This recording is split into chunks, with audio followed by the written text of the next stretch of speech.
sucre, sans lait, vive les SVT.com, c'est nature.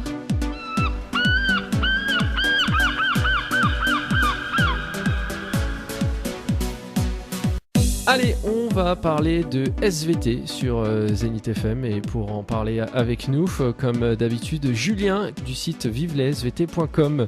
Bonjour Julien. Bonjour Jérémy, bonjour à tous les auditeurs de Zénith FM. Quel beau vendredi. Effectivement, nouveau vendredi et encore une fois on va parler de SVT comme tous les premiers vendredis du mois. Voilà, avec des invités Jérémy qui sont venus aujourd'hui. Ouais, effectivement, et pas n'importe lesquels puisque aujourd'hui nous avons le plaisir de recevoir 8 élèves provenant du collège Sainte-Marie à Vitré. Bonjour à vous. Bonjour. Chronique en force ce matin. Voilà, 8 élèves de 6e H et 6e F qui sont venus échanger sur leur découverte en sciences de la vie et de la terre en classe de 6e. Je vais leur laisser la parole et je vous laisse entre leurs mains, Jérémy. Effectivement, alors nous allons parler de SVT, comme tous les premiers vendredis du mois, en sciences de la vie et de la terre. Ils ont travaillé sur l'origine de la matière des êtres vivants. Alors, d'où vient cette matière? Comment peut-on trouver que les êtres vivants en produisent? Quels sont les besoins des êtres vivants? Que devient ensuite cette matière? Pour en parler, c'est Laurie et Marie. Alors, vous allez nous parler de la production de matière par les animaux. Bonjour Marie. Bonjour Laurie. J'aimerais savoir comment prouver que les animaux produisent de la matière. C'est simple, il suffit d'observer les animaux mangés par la chouette dans une pelote de réjection. Qu'est-ce qu'une pelote de réjection? C'est une petite boule de ce que la chouette n'a pas digéré. Et on peut y trouver des os de campagnol, de musaraigne ou de mulot. Et où peut-on trouver des pelotes de réjection? Tu peux en trouver dans les bois ou dans les forêts par exemple. De quoi ont besoin les animaux pour produire de la matière? Ils ont besoin de matière organique ou de matière minérale. À quoi ça sert de produire de la matière? Ça sert à grandir et à grossir. Merci d'avoir répondu à mes questions. Alors c'est marrant parce qu'on a dans le studio des vraies pelotes, les filles. C'est vous qui les avez trouvées? On a cherché les os qui étaient dans les pelotes de réjection. Et vous les avez classés? Oui. Alors, est-ce que c'était facile à faire? Ça dépend. Comment vous les avez triés, Marie? Tu te rappelles? Il y avait une feuille avec les os et on regardait sur l'image lesquels ressemblaient. Mais Jérémy, si vous cherchez bien, vous n'avez pas une feuille avec tous les os qui sont scotchés, Mais qui si. sont triés? Mais si, tout ça c'est préparé, justement, alors à côté de moi, j'ai les os qui sont triés, donc on retrouve les os du bassin, c'est ça, tibia péroné, queue, on retrouve mâchoire aussi. Voilà, donc grâce à ces pelotes de régurgitation, on peut refaire le repas, l'alimentation donc, qui répondait aux besoins des chouettes et ils n'ont pas digéré les os et les poils comme l'ont signalé Laurie et Marie. Vous avez vu que les animaux produisent de la matière. Et pour les végétaux, justement, alors ça, on va voir cette partie avec Lucas et Erwan, la production des matières par les végétaux. En fait, comment avez-vous montré qu'une plante grandissait? Bien en cours, on a représenté un graphique de la croissance du cresson et nous avons remarqué qu'en 13 jours, il a grandi de 9 cm. Car il a mangé Les végétaux prélèvent de l'eau, ils ont besoin aussi de lumière, de soleil, de carbone, de CO2 et des sels minéraux. Alors ça, c'est leurs besoins. Oui. Alors comment prouver ces besoins? Donc des végétaux qui n'ont eu pas beaucoup d'eau, pas beaucoup de lumière, pas beaucoup de CO2 ou de dioxyde de carbone ou pas beaucoup de sels minéraux ils ne produiront moins de matière que s'ils avaient eu tout ce qu'il fallait. Merci. Voilà, donc en faisant des expériences, en essayant d'enlever les sels minéraux, la lumière, le CO2, les élèves ont pu remarquer que la plante ne produisait pas autant de matière. Donc les végétaux et les animaux produisent de la matière, Jérémy. Alors justement, mais que deviennent toutes ces matières végétales et animales alors? Qu'on voit ça avec Marie et Antoine. Oui, on a fait une sortie au bois de l'Étoile et on a analysé les caractéristiques du sol. Donc le sol est réparti en deux parties. On trouve la litière et l'humus. Dans la litière, on trouve des débris de végétaux reconnaissables et des débris d'animaux. Dans l'humus, par contre, on retrouve aussi des restes de végétaux et d'animaux en cours de décomposition et donc moins identifiables. On trouve aussi de la roche, de l'argile dans le sous-sol. Alors la question que je me pose, mais en fait, c'est comment vous êtes allés là-bas? Oui, nous sommes y allés à pied par demi-groupe de classe. Notre travail était de repérer des débris de végétaux, des êtres vivants, ainsi que d'identifier la constitution du sol.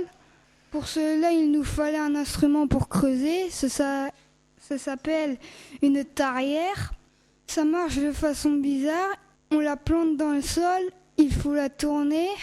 Ensuite, nous la retirons du sol et nous voyons la constitution du sol. Alors, on va passer aux pratiques, puisqu'on est avec Julien dans le studio. Alors, c'est vrai que c'est pas trop radiophonique, mais on a une tarière avec nous, Julien. Alors, est-ce qu'on peut décrire un peu Voilà, la tarière, c'est un outil pour étudier le sol, avec un manche. Ça ressemble un petit peu à une trottinette, le guidon.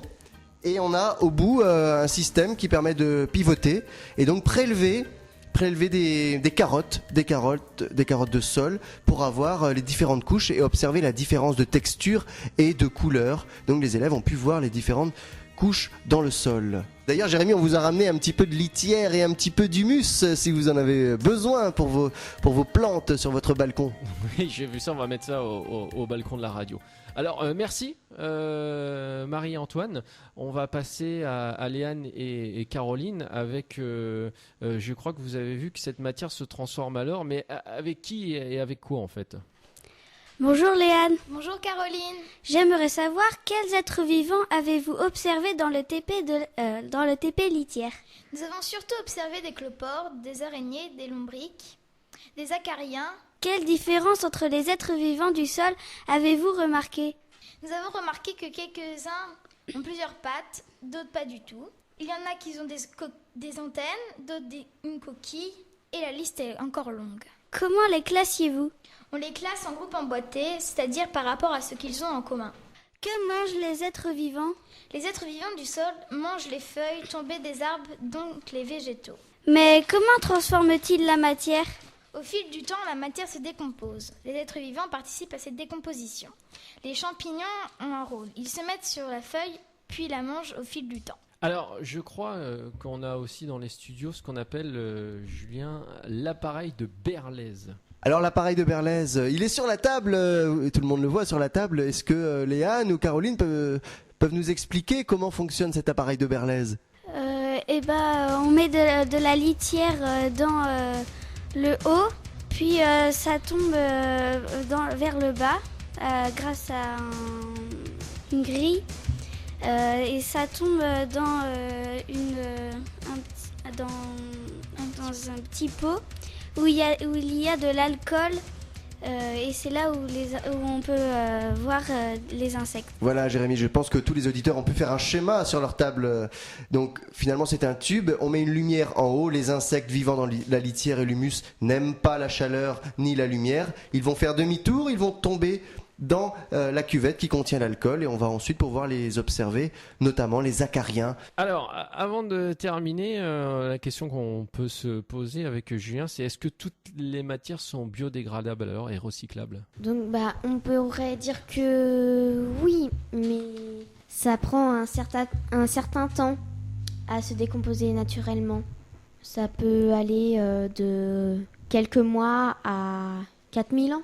Ah oui. Alors, je crois que vous avez une intervention aussi du CIEL de Rennes. Alors, le CIEL, c'est le Centre d'information sur l'énergie et l'environnement. Alors, comment ça s'est passé, cette intervention du CIEL ? Eh bien, on avait un animateur et on a regardé des images. On a appris qu'il fallait recycler beaucoup d'objets pour que la Terre ne soit plus trop polluée. Il y a des usines de recyclage pour ça. Oui, il y a 2 logos. Un triangle, des flèches formant un triangle qui signifie qu'il se recycle et qui signifie qu'il est formé de matière recyclable. Voilà, vous savez tout maintenant. Je rappelle qu'on avait avec nous pour cette chronique de Vive la SVT 8 élèves de 2 classes du collège Sainte-Marie de Vitré. Julien, merci. Merci Jérémy de nous avoir accueillis et nous sommes en pleines vacances. N'hésitez pas à surfer sur vivelesvt.com. À très bientôt sur les ondes. Voilà, et puis on rappelle bien sûr que pour tous les élèves, je m'applique, je me relie et je me corrige. Retrouvez Julien du site vivelesvt.com tous les premiers vendredis du mois sur Zenith FM.